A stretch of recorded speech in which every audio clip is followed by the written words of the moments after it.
O Senado dos Estados Unidos entrou em um nível de caos político que o país praticamente nunca viu antes. De forma inesperada, 18 senadores republicanos se uniram a todos os 51 democratas para avançar oficialmente artigos de impeachment contra Donald Trump. Isso cria uma situação sem precedentes. É a primeira vez na história americana que um presidente enfrenta um processo de impeachment, impulsionado por membros do próprio partido, enquanto ainda está no cargo. E atenção, isso não é um gesto simbólico, não é teatro político, não é apenas disputa partidária. Estamos falando de uma coalizão bipartidária, formada em torno de acusações que vários senadores classificaram como extremamente graves. Tão graves que políticos que passaram anos defendendo Trump agora pedem publicamente sua remoção. O que detonou essa virada foi uma sessão de inteligência classificada, que, segundo aliados próximos, apresentou informações consideradas devastadoras, até mesmo por apoiadores históricos do presidente. Quando o líder da bancada majoritária rompe com o próprio partido para apoiar artigos de impeachment junto com a oposição, isso indica que a base política que sustentava esse presidente sofreu uma ruptura profunda. Então a pergunta é inevitável: o que provocou essa rebelião republicana sem precedentes? Segundo diversos senadores que participaram de um briefing confidencial realizado no dia 20 de janeiro, autoridades de inteligência apresentaram evidências de que Trump teria autorizado pessoalmente o compartilhamento de informações de inteligência altamente classificadas com um governo estrangeiro adversário, em troca de vantagens comerciais ligadas a seus interesses empresariais.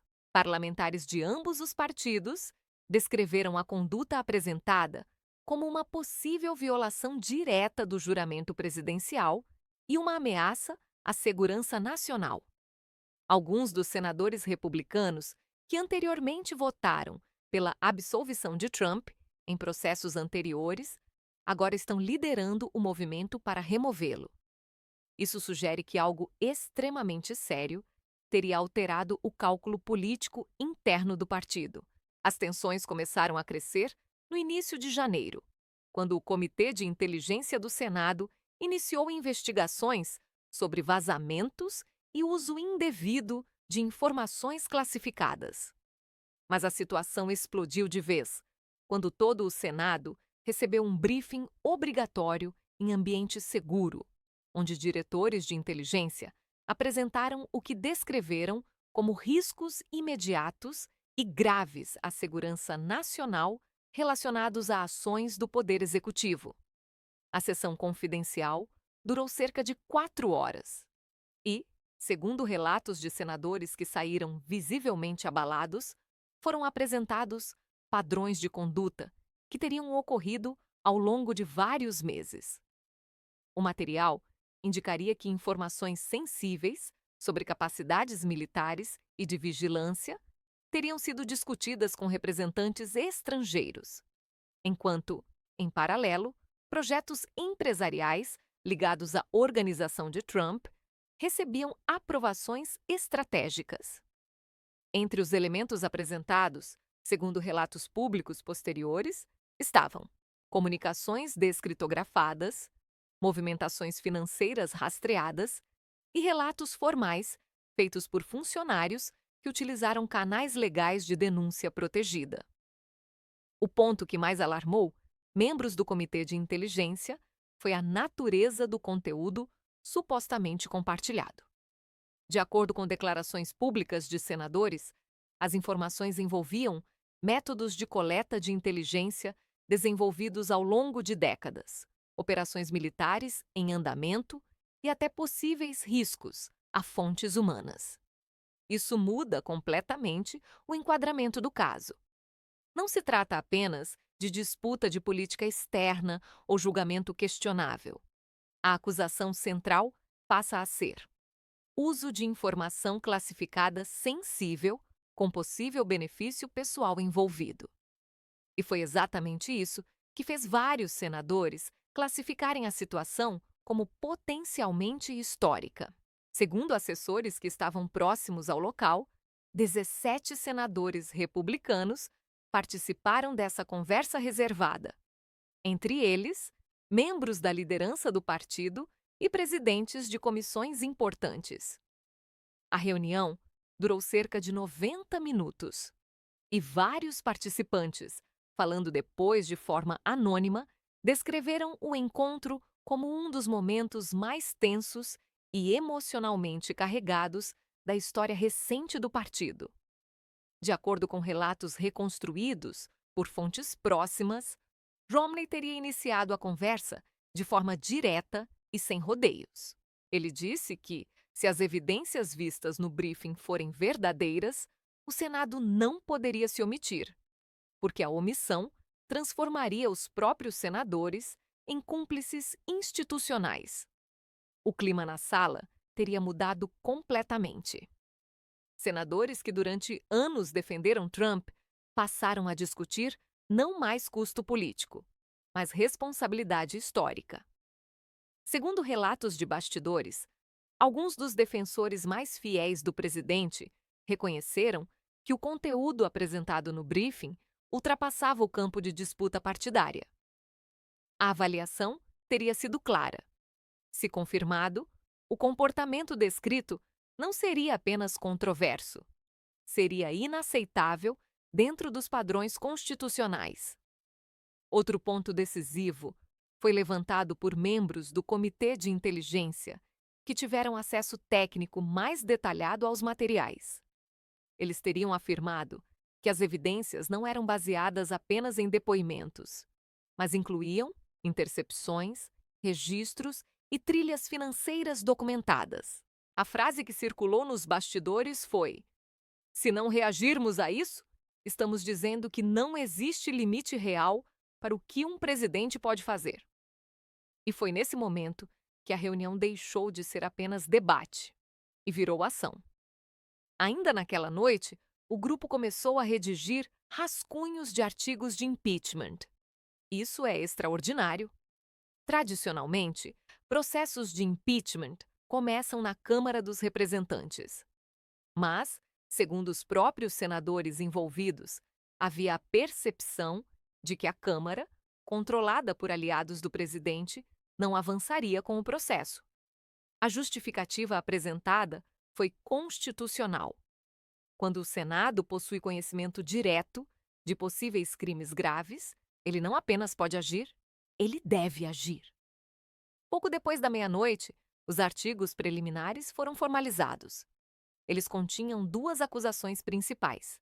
A primeira acusação descreve o uso indevido de informação classificada com finalidade de benefício pessoal, alegando que informações sensíveis sobre capacidades militares e operações teriam sido divulgadas a representantes estrangeiros em troca de concessões comerciais favoráveis.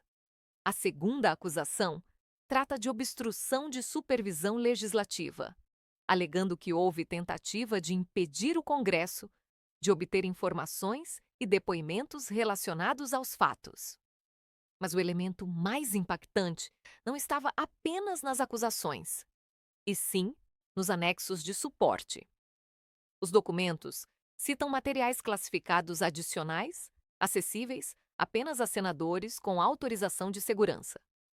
Mesmo nas partes tornadas públicas, há trechos que descrevem datas, contextos de reuniões e padrões de movimentação financeira associados a decisões estratégicas.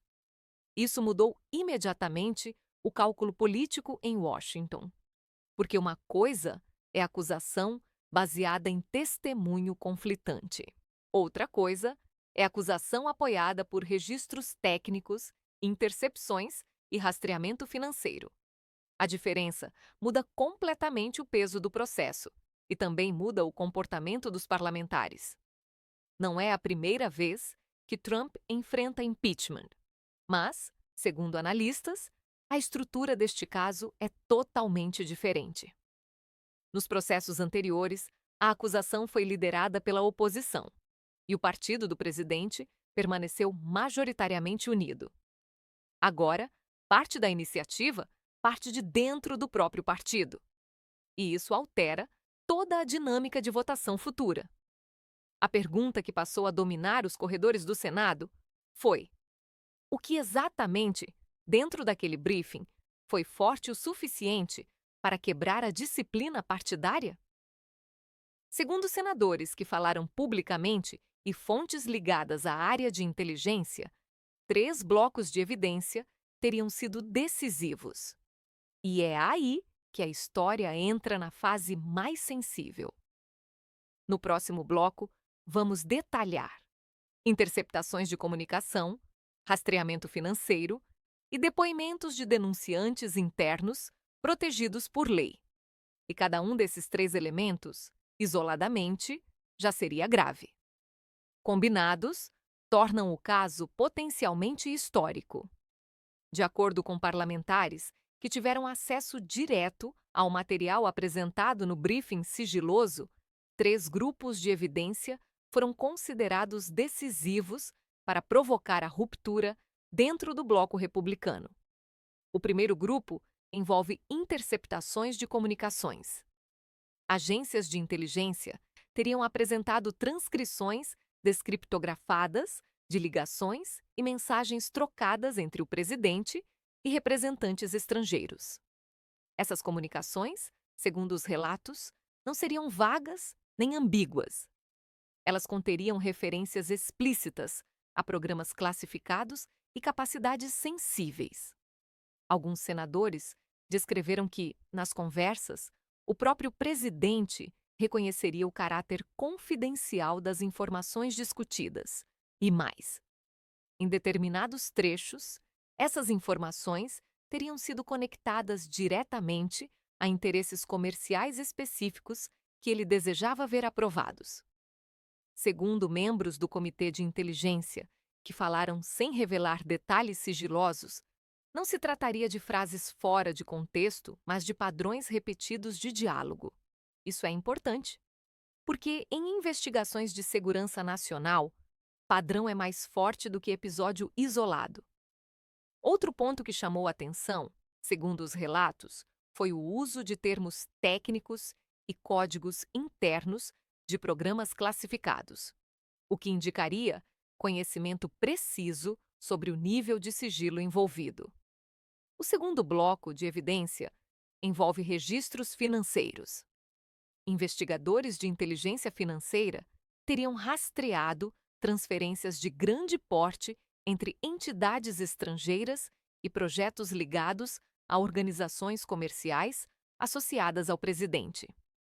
O que tornou esses registros particularmente sensíveis não foi apenas o valor, mas o timing.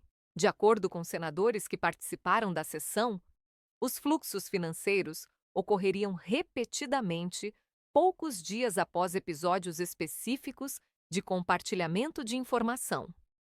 Ou seja, segundo a interpretação apresentada no briefing, haveria uma sequência: divulgação sensível, aprovação externa, transferência financeira.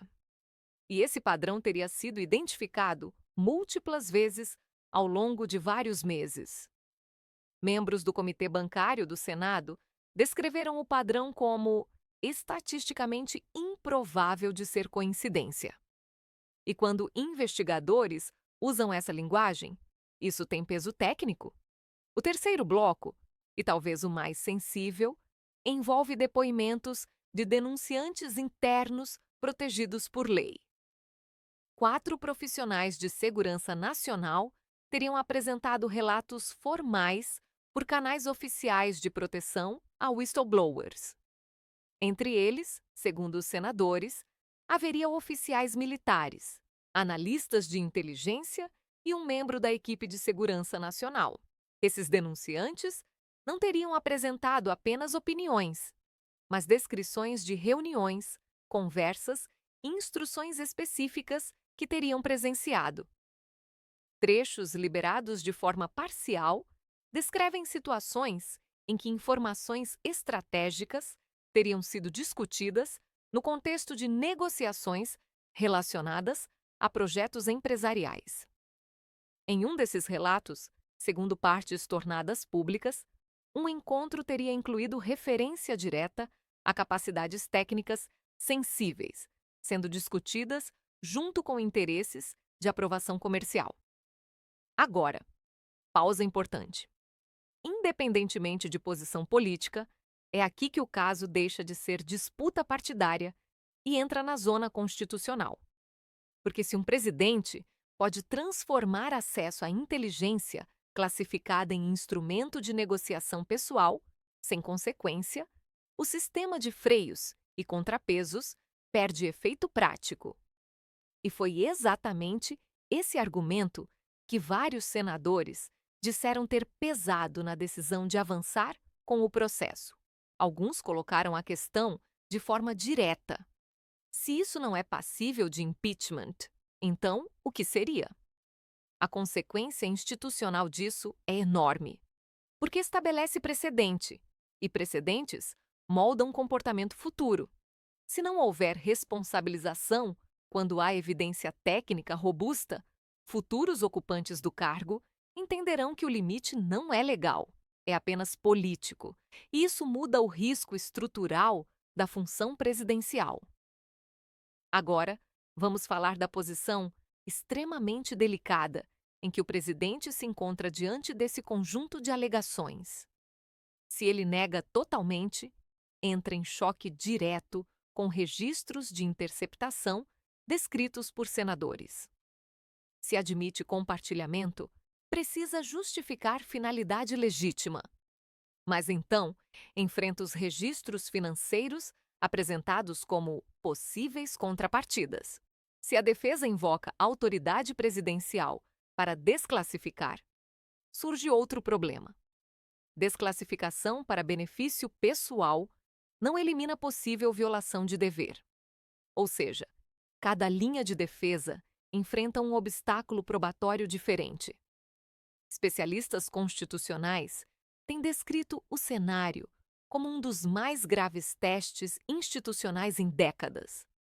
Alguns afirmam que é comparável, ou até mais complexo, do que crises presidenciais históricas anteriores. Ex-dirigentes de inteligência também se manifestaram, dizendo que, se um agente de segurança realizasse conduta semelhante, enfrentaria acusações criminais severas. Isso elevou ainda mais o peso do debate público. E até figuras que já defenderam o presidente em outras ocasiões reconheceram que, se comprovadas, as alegações configurariam violação séria do juramento constitucional. Agora vamos às consequências práticas imediatas. O Senado entra em modo de julgamento. Processos legislativos param, votações ordinárias atrasam. Nomeações ficam suspensas. O foco institucional se desloca quase totalmente para o processo. E isso afeta a governabilidade. Ministros e chefes de agência passam a operar sob incerteza. Comandantes militares avaliam riscos de cadeia de comando. Aliados estrangeiros monitoram estabilidade decisória. A autoridade presidencial enfraquece antes mesmo de qualquer veredito, e o impacto institucional vai além do caso atual. Se houver condenação, estabelece-se que o Senado pode remover um presidente independentemente de partido. Se não houver, mesmo diante de evidência técnica forte, estabelece-se o oposto, que lealdade partidária supera a responsabilidade constitucional. E isso redefine o equilíbrio do sistema.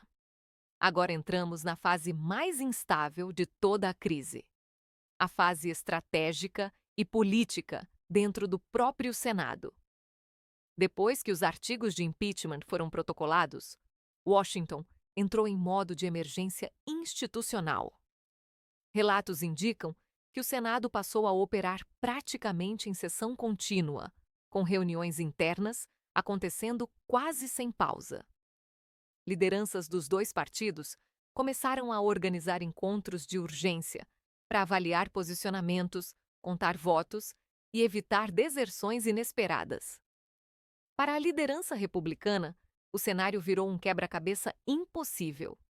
De um lado, existe pressão para defender o presidente e manter unidade partidária. Do outro, existe o peso das evidências apresentadas no briefing e o risco de custo histórico para quem ignorar os fatos. Se todos os senadores da oposição votarem pela condenação, basta que um número adicional relativamente pequeno de senadores do partido do presidente também vote a favor para que a remoção ocorra. Ao atacar esses parlamentares, o presidente pode ter fornecido cobertura política para que outros indecisos também rompam. Analistas políticos chamaram isso de efeito de empurrão. Quanto mais ele confronta publicamente os dissidentes, mais fácil fica para novos dissidentes surgirem. Estratégias que funcionam em campanhas eleitorais nem sempre funcionam em julgamentos institucionais. Mobilizar base não é o mesmo que convencer jurados políticos. Especialistas em estratégia legislativa apontaram que, em julgamentos de impeachment, o comportamento que mais ajuda um acusado é cooperação institucional, não confronto com potenciais decisores. Outro ponto crítico é o precedente que está em jogo. Isso vai muito além de um presidente específico. A questão central é: pode um presidente usar acesso à inteligência classificada como ativo de negociação pessoal e permanecer no cargo se tiver apoio partidário suficiente? Pelas regras constitucionais, o julgamento deve ser presidido pelo chefe de justiça da Suprema Corte. Isso não é simbólico. É um mecanismo criado exatamente para garantir que o processo não seja conduzido por interesse político direto do legislativo. O julgamento deve começar em poucas semanas. Promotores legislativos apresentarão as acusações. A defesa presidencial apresentará seus argumentos. Testemunhas poderão ser chamadas, especialistas em inteligência, investigadores financeiros e denunciantes protegidos podem depor, parte em sessão pública, parte em sessão fechada, por causa do material classificado. E aqui existe um detalhe que muita gente não percebe. Grande parte da evidência técnica só poderá ser analisada integralmente dentro de sessões seguras. Ou seja, o público não verá tudo, mas os senadores verão. Isso cria uma diferença crítica entre debate popular e decisão institucional. Durante o julgamento, cada senador atua como jurado constitucional. Eles não votam como comentaristas, não votam como militantes, eles votam sob juramento. E cada voto fica registrado na história. A defesa enfrentará desafios técnicos sérios. Especialistas jurídicos apontam que contestar interceptações verificadas, trilhas financeiras documentadas e depoimentos protegidos exige uma linha de defesa extremamente precisa e coerente. Negar tudo pode entrar em conflito com registros técnicos. Admitir parcialmente pode abrir outra frente de responsabilização. Invocar a autoridade presidencial não elimina automaticamente conflito de interesse pessoal. Não existe resposta simples, e é por isso que vários constitucionalistas estão chamando este caso de o teste institucional mais severo em gerações. Agora, vamos aos 3 cenários possíveis. Cenário 1. Absolvição. O presidente é inocentado por falta de votos suficientes para condenação. Nesse caso, ele permanece no cargo, mas politicamente enfraquecido. O precedente estabelecido será claro. Mesmo com evidência técnica robusta, lealdade partidária pode impedir remoção. Isso muda o cálculo de futuros presidentes. Cenário 2. Condenação e remoção. O Senado atinge o número necessário de votos e o presidente é removido. Isso estabeleceria o precedente mais forte possível de responsabilização presidencial moderna. A mensagem institucional seria inequívoca. Certos limites não são negociáveis, independentemente de partido. Cenário 3. Resultado limítrofe. Votação apertada, polarizada, com forte divisão pública. O presidente pode até permanecer no cargo, mas com legitimidade severamente contestada. Nesse cenário, o impacto político e institucional pode durar anos. Agora vem o ponto mais importante de todo o vídeo. Isso não é apenas sobre uma pessoa. É sobre arquitetura de poder. Os fundadores do sistema constitucional criaram o mecanismo de impeachment para exatamente um tipo de risco. Quando o ocupante do cargo máximo usa o poder público para ganho privado e coloca a segurança nacional em perigo. Não para divergência política, não para erro de política pública, mas para abuso estrutural de função. Se o mecanismo funciona, o sistema prova que ainda tem freios reais. Se não funciona, o sistema envia o sinal oposto, de que certos cargos se tornaram, na prática, imunes. E isso muda o comportamento futuro de qualquer liderança, de qualquer partido. Outro efeito de longo prazo envolve segurança nacional. Se líderes acreditarem que segredos estratégicos podem ser usados como ativos pessoais, sem consequência institucional, o risco sistêmico aumenta exponencialmente. Protocolos de inteligência dependem de confiança, interna e internacional. Aliados compartilham dados porque acreditam em proteção institucional. Sem isso, cooperação enfraquece. Agora, observe também o impacto democrático. Este julgamento não decide apenas destino presidencial. Ele testa independência do Senado, força do juramento constitucional, limite da lealdade partidária, peso da evidência técnica, valor da responsabilidade pública. É um teste de maturidade institucional. E esses testes são raros. Mas quando acontecem, entram para a história. Nas próximas semanas, veremos sessões longas, depoimentos críticos, análise de evidências sensíveis, votos sob pressão máxima, e cada movimento será examinado por historiadores, juristas e governos estrangeiros, porque o mundo inteiro observa como democracias lidam com crise de poder interno. Agora eu quero te fazer uma pergunta direta. Não sobre partido, não sobre preferência política, sobre princípio.